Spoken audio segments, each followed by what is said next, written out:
MRPS 31వ ఆవిర్భావ దినోత్సవం July 7న ఘనంగా నిర్వహించాలని ఎంఆర్పీఎస్ రాష్ట్ర అధ్యక్షుడు రుద్రపోగు సురేష్ మాదిగ తెలిపారు. సత్యసాయి జిల్లా పుట్టపర్తి నియోజకవర్గ ఎంఆర్పీఎస్ కార్యకర్తల సమావేశం నిర్వహించారు. ఈ సందర్భంగా ఆయన మాట్లాడుతూ 3 దశాబ్దాల ఎంఆర్పీఎస్ ఉద్యమంలో మందకృష్ణ మాదిగ నాయకత్వంలో సమాజంలో అన్ని వర్గాల ప్రజల కోసం ఉద్యమం నడిచిందన్నారు. రాబోయే రోజులలో వర్గీకరణ ఫలాలను జాతి ప్రజలకు అందించాల్సిన అవసరం ఉందని ఆయన అన్నారు. ఈ కార్యక్రమంలో ఎంఆర్పీఎస్ సీనియర్ నాయకులు మాతంగి తిప్పన్న, ఎస్టీడీ నరసింహులు, పైతల్లి నరసింహులు, బండ్లపల్లి నరసింహులు, ఇన్ఛార్జ్ నాగభూషణం, కత్తి ఆనంద్, ఫోటో సాయి, రామయ్య తదితరులు పాల్గొన్నారు.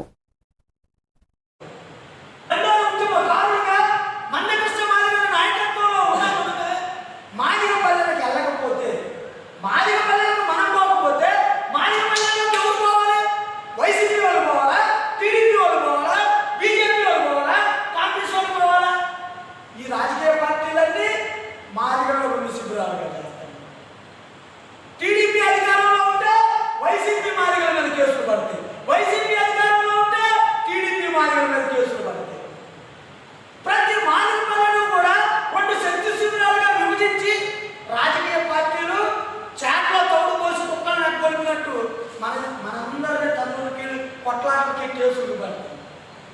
కానీ మనం మాత్రం మన పిల్లల భవిష్యత్తు కోసం, మన పిల్లల ఉద్యోగాల కోసం, మన పిల్లల చదువుల కోసం 30 సంవత్సరాలుగా తన రక్త మాంసాలు ఉడికించిన మందకృష్ణ మాదిగ నాయకత్వాన్ని మాత్రం ఒప్పుకోవటం.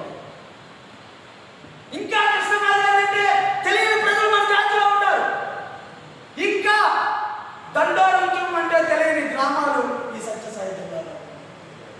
ఎంత బాధేస్తుందంటే కనీసం ఉద్యమకారులుగా ఇంత ఎదిగిన మనమే మన ప్రజల కోసం ఆలోచించకపోతే మాదిగ జాతి భవిష్యత్తు గురించి కమ్మ కులస్తులు ఆలోచిస్తారా? మాదిగ పిల్లల చదువుల గురించి రెగ్యులర్ కులస్తులు ఆలోచిస్తారా? మాదిగ జాతి విముక్తి గురించి కాపు కులస్తులు ఆలోచిస్తారా? బోయలు ఆలోచిస్తారా? గురువులు ఆలోచిస్తారా? మన కులం కోసం మనమే పని చేసుకోవాలి. మన బిడ్డల భవిష్యత్తు కోసం మనమే ముందుకు రావాలి.